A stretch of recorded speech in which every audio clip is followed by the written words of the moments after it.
And we are live. Good morning. Good morning. I've hit the record button. I have not had the computer blow up. So, this is a great day. Great day. How are you this morning? Rainy, but warm in St. Louis this morning. Rainy, but warm. Have a showing tonight around 6:30. Be interesting to see how that goes. There's basement issues. Already know that going in. Should I do an introduction? Do you even care who I am at this point? For those of you who don't know me, my name is John Schenk, and I am the founder and managing broker of Deerwood Realty in St. Louis, Missouri. It's a real estate brokerage, and we help buyers buy homes, and we help sellers sell their homes. That's what I do. The brokerage is mine. I paid for it. I continue to pay for it. So that's who I am. And, I don't know, maybe 10 years ago or so, I was reading, news. I was reading real estate news, and somehow it didn't make any sense. From what I was seeing in the marketplace, they would say things like this: if you want a great business, you should, here's 7 tips on how you should, organize your Facebook page. And so I do all 7 tips, and my business didn't increase at all. So it's like, well, that's terrible. So then there'd be other things like, oh, you need coaching. So you should buy, $1,000 a month, just pay for coaching. It'll pay for itself. Now I'm doing the commission in the back of my head.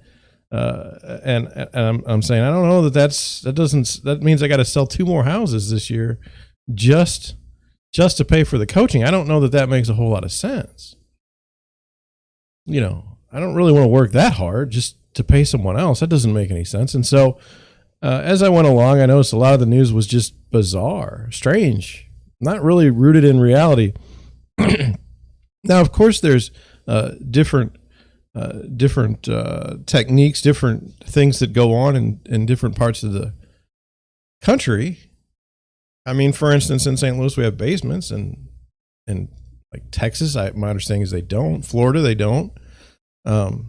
So, there's different things in different places, but the stuff I was reading was just terrible, not helpful at all.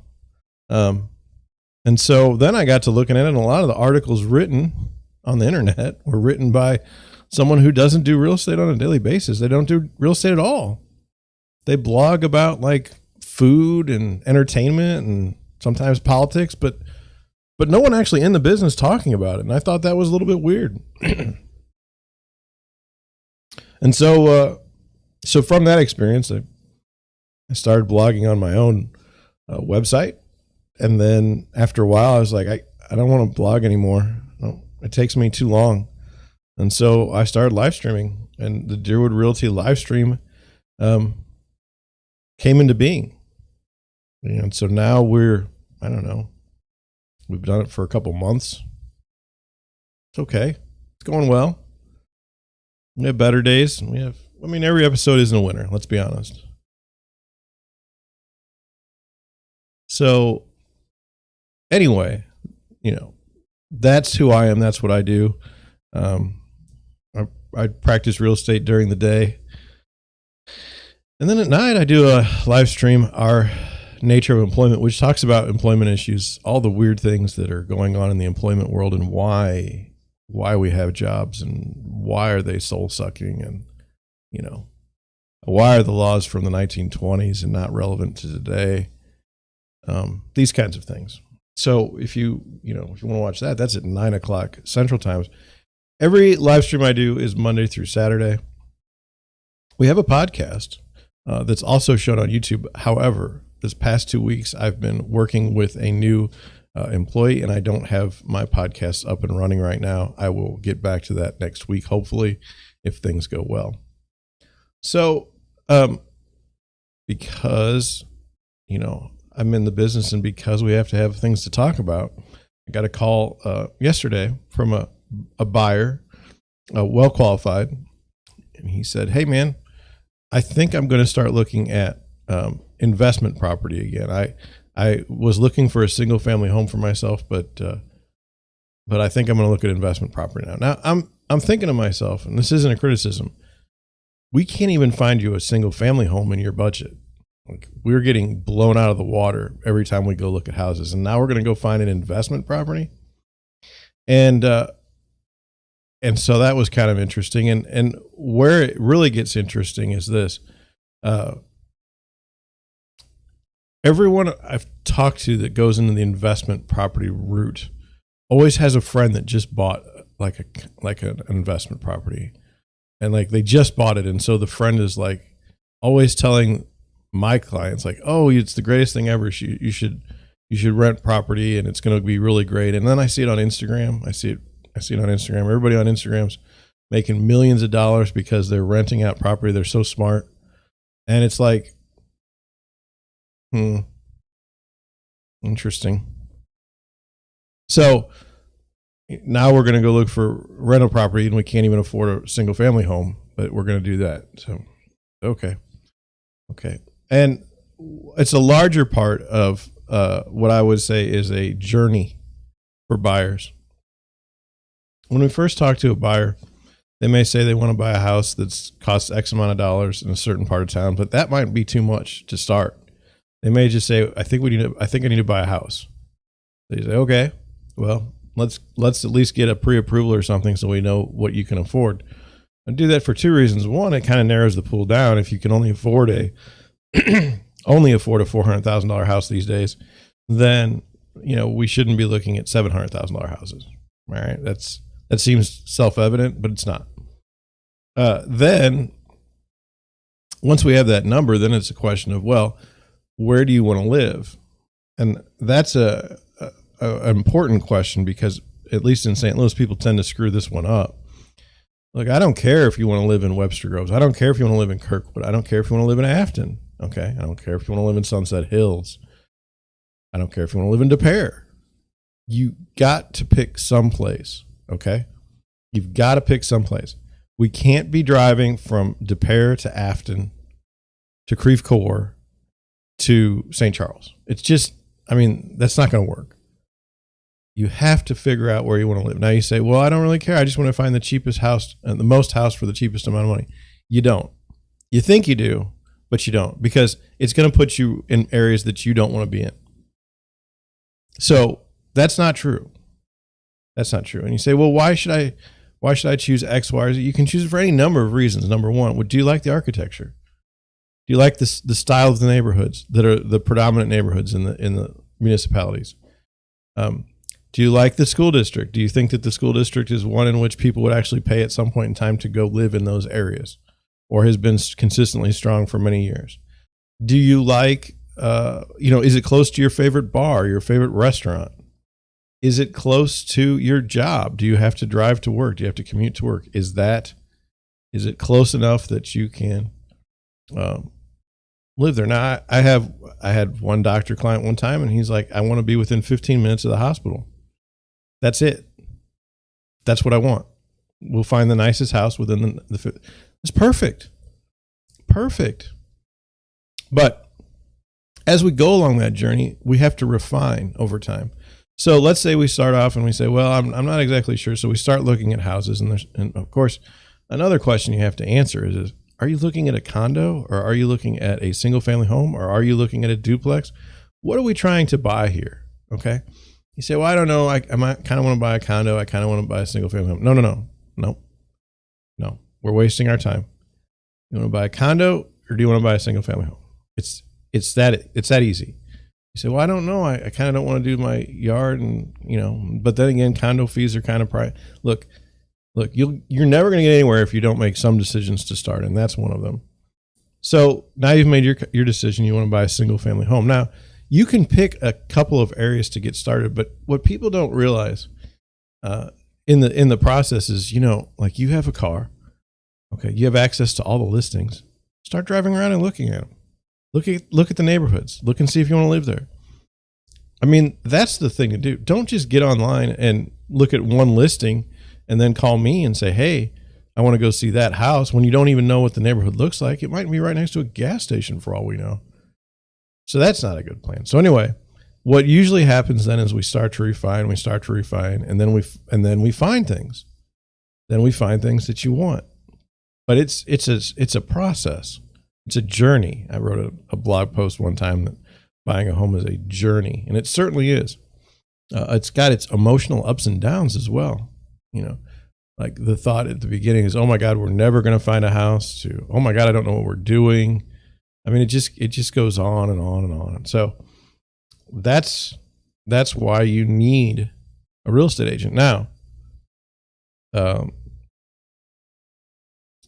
there's lawsuits all over the place that say that it's going to end up being that buyers are going to pay agents to go buy a house, and sellers are going to pay the commission to sell the house. And if that happens, I think you're going to be very, very surprised by how much people will charge on the buyer side to go see houses. It takes forever. It's not nearly as pleasant as you think it is. You say, I would love a job where I look at houses every day. It's like, I like the job. Yeah. But it's a job, and I have to pay for it somehow. I have to pay for the gas. I have to pay for the time. It's not free. It's not free. And so anyway, it'll be interesting to see how that goes in the courts. Laws of unintended consequences, I think, are going to play a huge role in how that's actually done. So anyway, my advice to you is, pick a place. My advice to you is get a pre-approval. My advice to you is start looking. You be an urban explorer. Then get back to me and say, well, John, isn't that your job to show people houses? I do show people houses, yes. But I can't make the decision for you.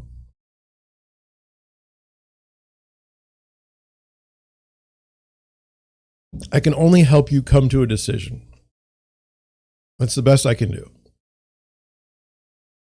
Do you want me to bully you into buying a house? Is that what you want from me? I don't think that's very nice. I don't think that's a good business practice over time. So, what are we going to talk about today? Well, we're going to talk about Google Trends. We're going to talk about mortgage rates. We're going to talk about luxury homes in Portland, Oregon. And then there's two articles that I have teed up. One is about a lawsuit going before the Supreme Court related to floor plans, the sharing of floor plans. I thought that was fascinating. And the second article is about inventory in the United States. Like there might be some more inventory coming, maybe, and the reasons why. I thought those were engaging things. If we get to anything else, so be it. I don't have any idea if we will or not. I have a light show scheduled today. It's Friday. It doesn't really mean anything for me. It's just another day. Like I'm going to show houses tonight. She's going to show houses tomorrow probably. And then maybe write it off for Saturday night. And then Sunday will be, I don't know.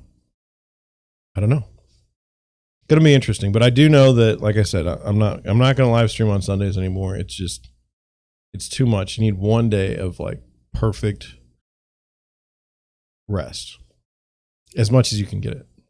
So on that note, I guess we should get started. Let's go to the Google Trends article of the day. This got how many searches?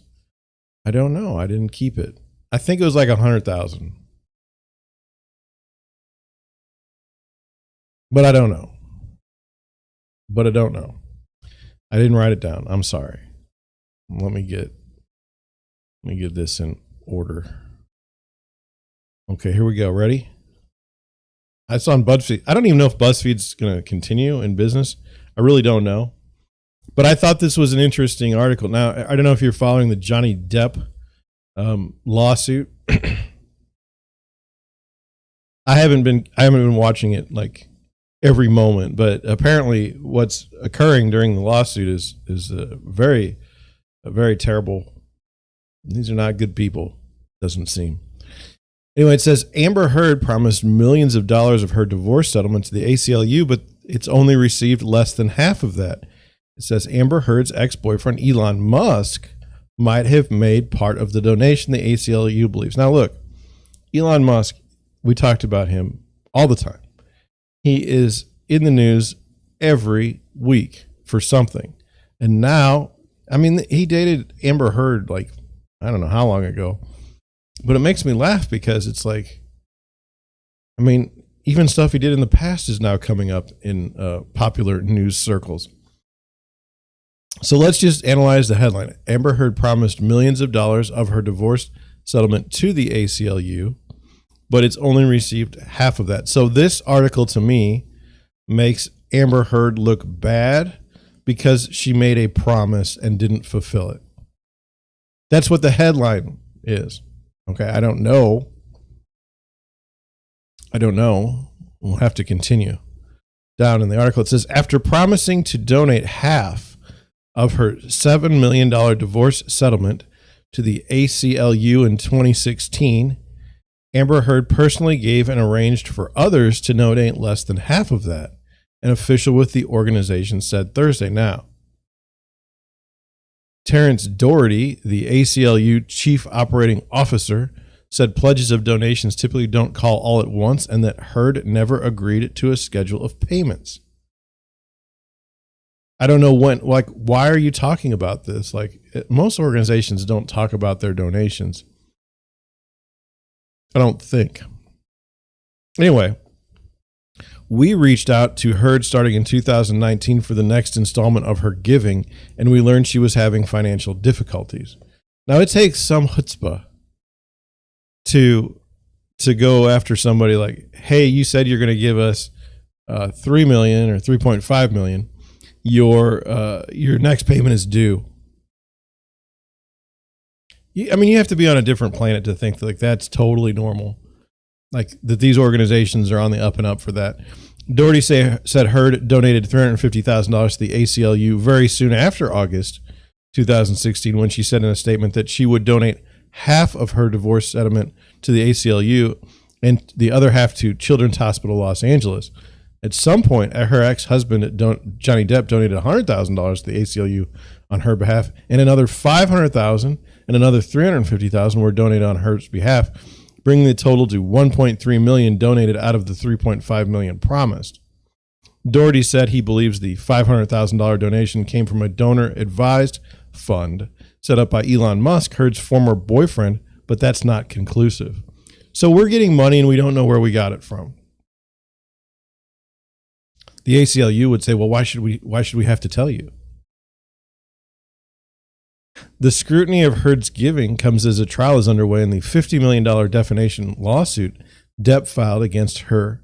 Depp has alleged that a 2018 op-ed in which Heard described herself as a victim of domestic violence falsely implied that he had abused her, costing him movie roles and other opportunities. Attorneys for Heard have said that she was physically and sexually abused by Depp, often when she was...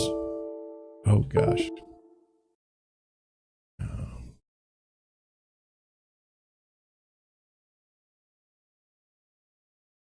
Not good. I lost my mouse.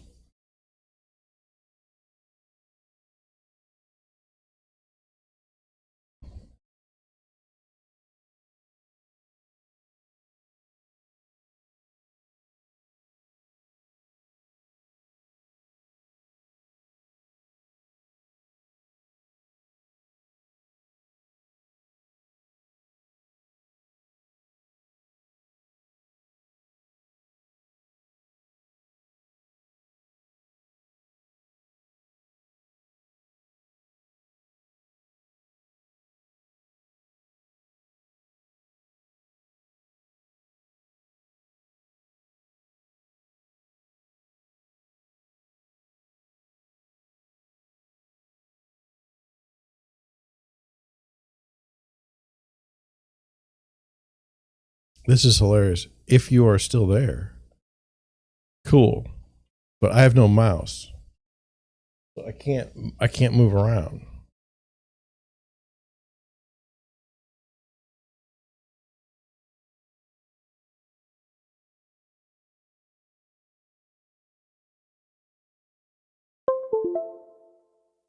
Okay, now I got a mouse.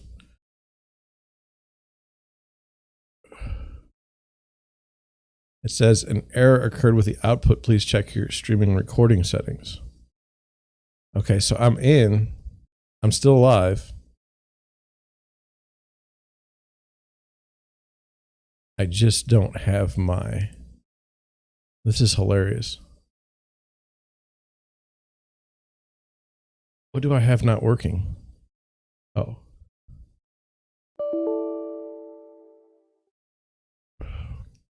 I think my hard drive just crashed, which would be bad. Let's see. Yes, my hard drive just crashed. Okay. Wow. Let me do something. This is, oh no, I'm frozen. I have no, there's no camera or no picture or anything. All right. So here's what I'm going to do. I'm going to restart everything. And I know you can probably hear me, but I'm frozen. So it's 9:23.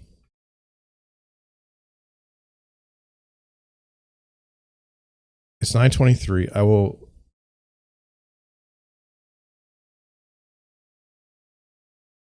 will try to get everything back, but right now everything's blown up on my end, and I'm sorry. So I'll be back.